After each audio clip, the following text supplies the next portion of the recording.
kita kembali ingat begitu ya dalam pertemuan pertama Anda dengan Pak Menkyu, resmi baru menjabat sebagai Menkyu begitu ya, rapat dengan DPR ini kan membahas RKA APBN 2026 begitu ya. Sejauh ini mungkin boleh diupdate lagi progresnya seperti apa, poin-poin apa saja masih menjadi pembahasan saat ini Pak Misbakun?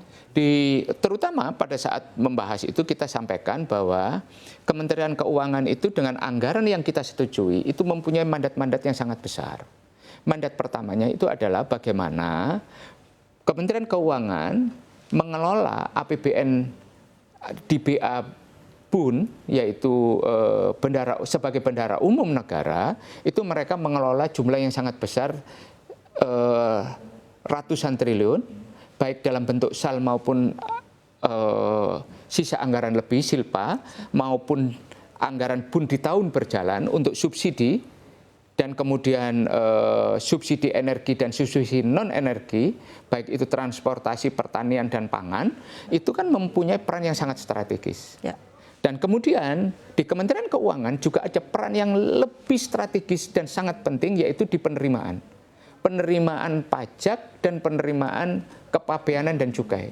Termasuk di dalamnya yang kemudian menjadi tugas di masing-masing kementerian dan lembaga dalam bentuk penerimaan negara bukan pajak yang dikoordinasikan secara langsung oleh Kementerian Keuangan masuk dalam struktur APBN kita. Lah, penugasan-penugasan yang sangat strategis ini itu kan merupakan sebuah big picture mengenai fiscal policy kita. Ya. Di mana itu adalah representasi gambaran besar tentang APBN. Ya. Bagaimana kemudian APBN itu bisa mewujudkan visi misinya Bapak Presiden kita. Ya. Yaitu visi misi bagaimana ekonomi yang berkeadilan, ya, mengedepankan kedaulatan pangan dan kedaulatan energi ini bisa diwujudkan. Tentunya pemerataan, ya, untuk dalam rangka kesejahteraan. Nah, visi misi ini harus bisa diwujudkan oleh siapa? Ya, oleh Menteri Keuangan. Ya. Karena dia pemegang kebijakan otoritas fiskal. Ya. Nah, di samping itu Pak Purbaya sebagai Menteri Keuangan, menurut mandat undang-undang di P2SK, beliau adalah koordinator di Komite Stabilitas Sistem Keuangan. Ya. KSSK, di mana anggotanya itu adalah Ketua LPS, Ketua Dewan Komisioner OJK, dan Gubernur Bank Indonesia.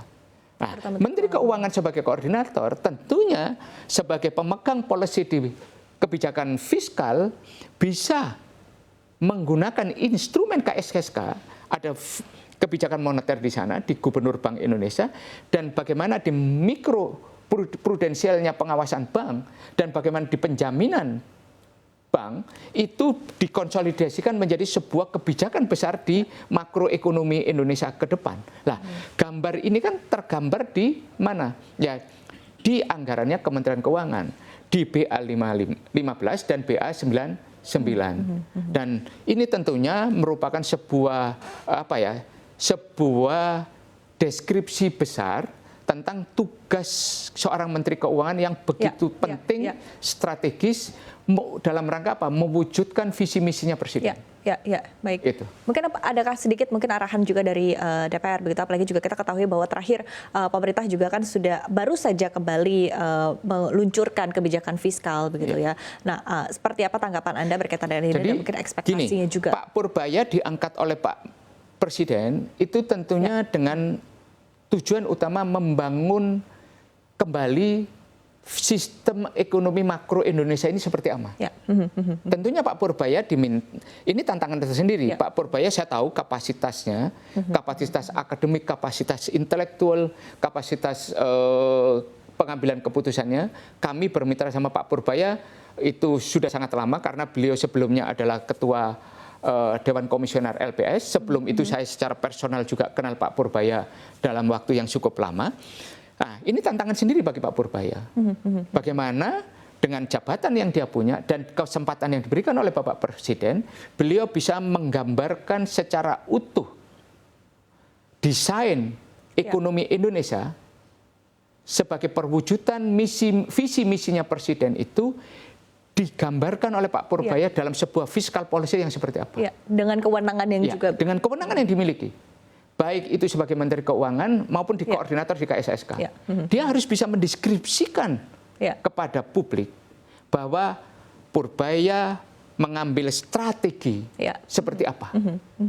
Apakah strateginya itu masih sama, berbeda sama sekali, Ya. atau ada irisan yang sama? Pandangan DPR kesamaan seperti itu? apa, Pak? Nah, kami berharap tentunya Pak Purbaya harus berdiskusi secara khusus dengan Bapak Presiden. Oke. Kita, Pak Purbaya harus menjadi seorang yang bisa menyerap Ya. apa itu visi misinya Presiden. Ya.